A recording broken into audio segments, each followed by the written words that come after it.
अभी हम आए हैं संविधान चौक पे, जहाँ पर ये लोग 2 दिन से आमरण उपोषण पे बैठे हुए हैं।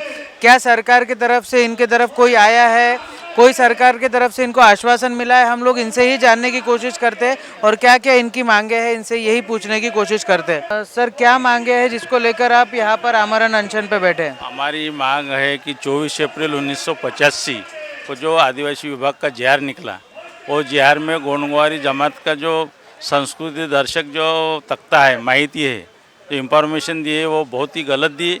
और वो 85 तक हमको जो आदिवासी की सहूलत मिलती थी, जे हमारा महसूली जो रेवेन्यू रिकॉर्ड है वो गोवारी गवारा है, और हम सांस्कृतिक गोंड की उपजाति होने की वजह से हमको गोंडवारी की जमात के प्रमाण पत्र मिलते थे। लेकिन 24 अप्रैल 85 से वो बंद हो गए।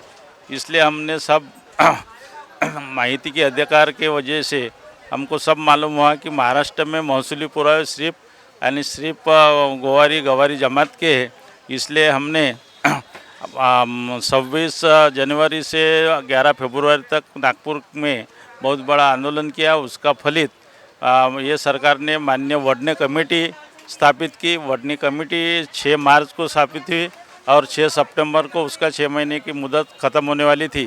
तो हमने और आंदोलन किया और 6 सितंबर का उन्होंने अभी एक्सटेंशन के रूप में 1/10 को आर्डर दिया कि 1/10 तक अहवाल आना चाहिए। लेकिन बहुत एक गजब की बात हुई, महाराष्ट्र सरकार का भ्रष्टाचार हमने निकाला है। जो गढ़चिरौली वैलिडिटी कमेटी है, वहाँ पे जो गलत गोंडवारी जमात के महसूली पुरावे, वहाँ के संशोधन अधिकारी, वहाँ के वैलिडिटी के सब जो कमेटी के लोग हैं, उन्होंने बहुत बड़ा भ्रष्टाचार लेके गोवारी को भी गोंडवारी अनुसूचित जमाती की का वैलिडिटी दी, गोंड को भी गोंडवारी करके अनुसूचित जमाती की वैलिडिटी दी, और एक जन को एचबीसी की वैलिडिटी। एक कुटुंब में 3 जात का उन्होंने कास्ट सर्टिफिकेट एंड वैलिडिटी दिया है।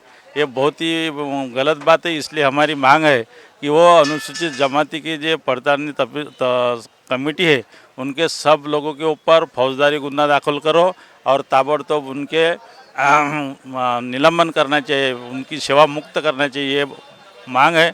और वो मांग पूरी होने तक हम यहाँ पे उपोषण चालू रखेंगे। हमको सरकार से आश्वासन, अभी उस दिन मेरे से डीसीपी साहब के मोबाइल से माननीय महाराष्ट्र के उप मुख्यमंत्री देवेंद्र फडणवीस से मेरी बात हो गई, और उन्होंने जो एक्सटेंशन 2 महीने का दिया था वडने कमेटी को, वो 1/10 यानी 1 अक्टूबर 2024 यानी अगले हफ्ते तक उन्होंने अहवाल देने का आश्वासन दिया है।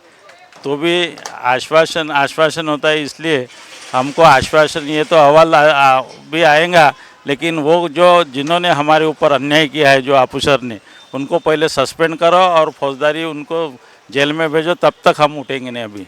तो ये थे वो लोग जो 2 दिन से यहाँ पर अनशन के लिए बैठे हुए हैं। इन्होंने कुछ भी खाया पिया नहीं है और सरकार ने सिर्फ इनको एक कॉल पर बता दिया है कि आपके लिए हम लोग कुछ कर रहे हैं। एक्सटेंशन पे एक्सटेंशन दिए जा रहे हैं, बट अभी तक की कोई कॉन्क्रीट इनको निपटारा नहीं मिला है इनकी समस्याओं का। कैमरामैन प्रवीण सूर्यवंशी के साथ मैं शांतनु अग्रवाल, महाराष्ट्र टीवी 24। आँखों की संपूर्ण देखभाल के लिए मध्य भारत का जाना माना नाम माधव नेत्रालय। यहाँ आँखों की पूरी तरीके की जांच के साथ सभी प्रकार के ऑपरेशन किए जाते हैं। मोतिया बिंदु, काज बिंदु, रेटिना, साथ ही कॉर्निया के उपचार भी होते हैं। तिरछेपन और युवाओं में चश्मा हटाने का ऑपरेशन भी आधुनिक लेजर तरीके से होता है।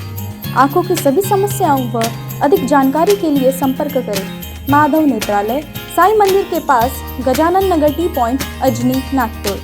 डायल करें 678-5200 या Madhav Netralaya premium centre, Vasudev Nagar metro station के पास, हिंगना टी पॉइंट, नागपुर।